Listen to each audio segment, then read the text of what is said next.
All right, wanted to show you this butte off, one of my favorite male boas I have. This is a Labyrinth Fire. It's het VPIT positive.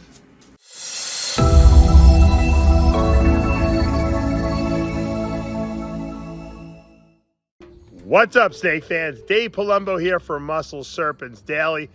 I'm actually sitting in the rain. I'm in Cape Coral, Florida. We got a lot of rain today, and you know what? It all happened in about an hour, which is good because the rest of the day was beautiful, but I got to do my video, so I got to sit in the rain here, and I have to do my little intro and outro. The rain is good. We get a lot of breeding action in the rain, and I'm telling you, we fed today, and I can't believe the ball pythons, the way they're eating. Every snake that has been not eating all summer, all of a sudden has gotten a voracious appetite. They're eating one, some of them are eating two rats. I can't even believe it. So the breeding season is definitely here. I think we're gonna have a good 2024. 23 was slow, and I think we're gonna get some eggs here at the end of 23 because I just think that some snakes chose to go late, some skipped, but we're gonna have a lot of eggs next year. I can promise you that. I probably had about maybe, I think when it's all said and done, probably about 2/3 of what I had last year. And usually you get more each year. Usually I get about 50 clutches each year of ball pythons. We're probably gonna get about 30 or maybe 35. But that's fine. I have no problem with that because the market is kind of slow now anyway. I'd rather produce some high quality, good stuff that I can keep and hold back. And then next year we'll have a slew of cool stuff. But we're gonna take a look. Ooh, you hear that thunder in the background? We're gonna take a look in the incubator because I think we have 2 clutches that have hatched out completely, and we're gonna see what they are. And today's lesson really is when you have a lot of genes and 2 parents, sometimes it's very hard to identify what the babies are. And you're gonna see just how hard it is when I show you these clutches. So stay tuned. All right, a little update on the albino water monitor. Give him a little playtime here.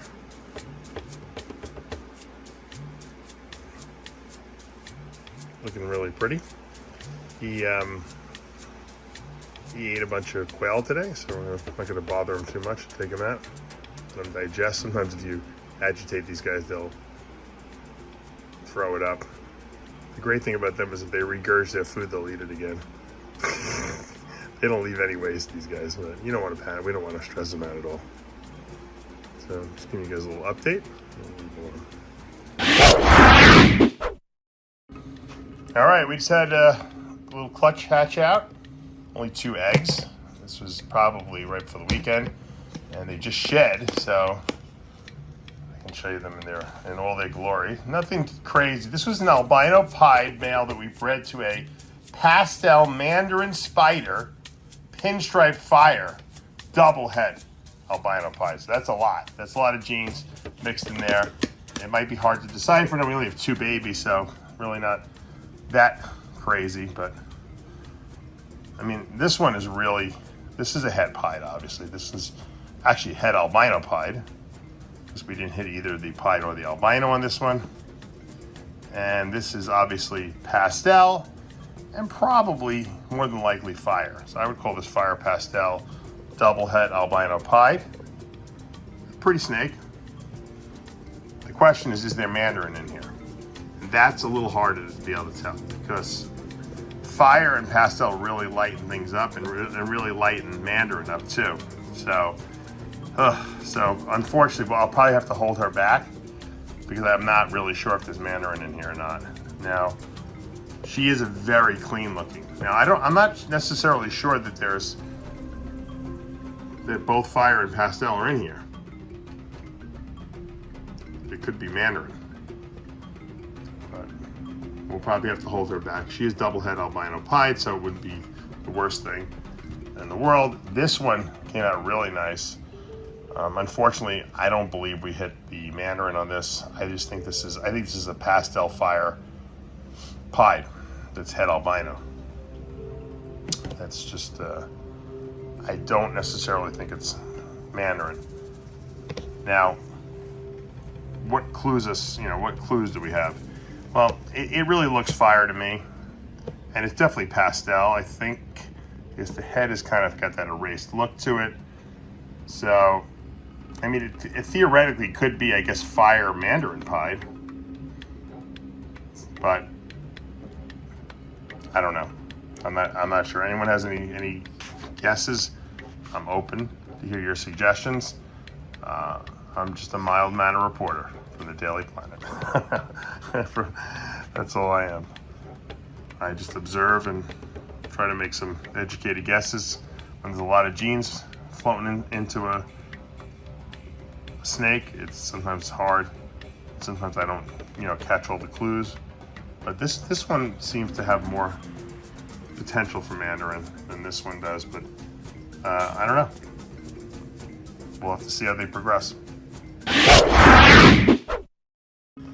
Now, if that clutch I just showed you wasn't hard enough to identify, and there was only 2 babies, I got a lot of babies in this clutch. And this one is my Hypo Ultraglow pied, or Ultraglow pied, I should say, which is a Hypo Ultramelon pied, triple recessive male, was bred to a leopard hurricane spider pastel. It's also possible orange dream, yellow belly, and enchi.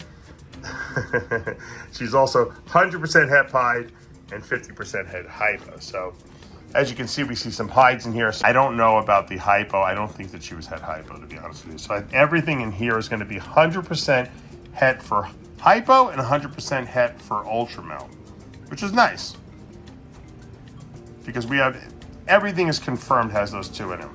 So what genes did we get into these snakes that maybe we didn't have in our Ultraglow pied projects? Obviously, this is not right here a pied, but so this will be a triple header. And this one hasn't come out of the egg yet, but all the snakes came out really nice looking. This one's got hurricane in it for sure. That one looks like it's like pastel hurricane spider or something like that. Maybe. I definitely see hurricane in that one because of all the little dots lined up. Here's a hurricane right here too. I can tell you for sure. That's a hurricane. This might just be hurricane. Can you believe that? Or it would be hurricane double head. Or this would be hurricane triple head, ultramel, hypo, and pied. Wow. Yeah, so this is pretty cool. That's a valuable little snake right there. That would definitely be putting hurricane into our project that we're looking for right away. Let's see what else we got here that's not pied. This is definitely spider. I don't see any hurricane in here. Let's see what else we got. We got a lot of snakes here. This one weaseled its way back in. And the rest are all pied stuff. Now this, a lot of times, when you have like just the head, like this, in a pied, that could a lot of times be a spider pied, but I don't think I see spider in here as much as I do. I don't know what the hell this is. This could be the leopard. Leopard pied sometimes look like that too. This could be leopard, but it's got more than just that in it. This looks like leopard. I don't know, it looks like leopard orange dream almost. Here's a really nice little pied here. Remember, these are all double het, hypo, and ultramel. I think this is a hurricane pied right here. Looks like to me. So it'd be hurricane pied, double het, hypo, and ultramel. This one here, it's got a little smiley face on him, little emoji face. Perfect time for Halloween here. Pretty cute. Is that emoji another hurricane pied? Possibly. Here's another really high white pied. This is like a pastel pied here. Probably also pastel pied-ish. Is this leopard pastel pied maybe? There's probably enchi in here. This looks like a really low white pied. So that could be an enchi. Possibly. This has really got some interesting colors too. So we definitely have a lot of really cool snakes here. It's going to take me a while to identify all these. say shed out again, and I'll have to sit down and really think hard and long about what we got here. But this was a really good clutch because we got a lot of really healthy babies. Everything, it was 100% hatch rate. I actually have 2 more babies that I had to put in another container because there was so many of them that were not visual pieds, but they're in another container. So I'm happy. The great thing is everything here is het hypo and het ultramel. So all these genes that are in these animals can be put into that Ultraglow pied project that I didn't have in there before. And that's why I did this breeding, to be honest with you. So we'll see. Probably a lot of these will be keepers, and I'll hold back and see what we can do with this. All right, wanted to show you this Butte off, one of my favorite male boas I have. This is a Labyrinth Fire. It's het VPIT positive. He'll be going into the breeding program this year. He's got some nice size on him, and he's looking very beautiful. He just shed. He's got a lot of pinks in him right now. Fire and Labby work really well together. Really nice combination. Sorry I never made some myself. You know, at some point I probably will try. And he's got a nice little pink tongue with a little black etching on the end of it. Got the blue eye. He's a little nasty, this guy, I have to admit. Probably from the VPIT positive, the gene that he carries. Those VPIs are a little cantankerous sometimes, as Brian Barczyk would say. But we'll leave him alone. Let him get back to digesting his meal. He's a really nice boa that just shed as well. So I figured I'd show him off, or her off, I should say. This is a hypo blood leopard. So I love that leopard blood combination. This has got the hypo gene in it, which gives it one little added benefit. I've shown you onyx blood hypos in the past, and they're pretty close. I guess a super onyx blood hypo would be similar. I don't know if I have one of those. Oh, I guess I do have one of those. That's that really red snake I showed you, but that also has Honduran T positive. But beautiful. Look at those black eyes of the blood, the leopard, and just all kinds of nice contrast and reds in this snake. Really beautiful little female. She's a slow grower. She was a slow starter too, but she's little by little been adding the size she needs. Probably next year we'll get her into the breeding rotation.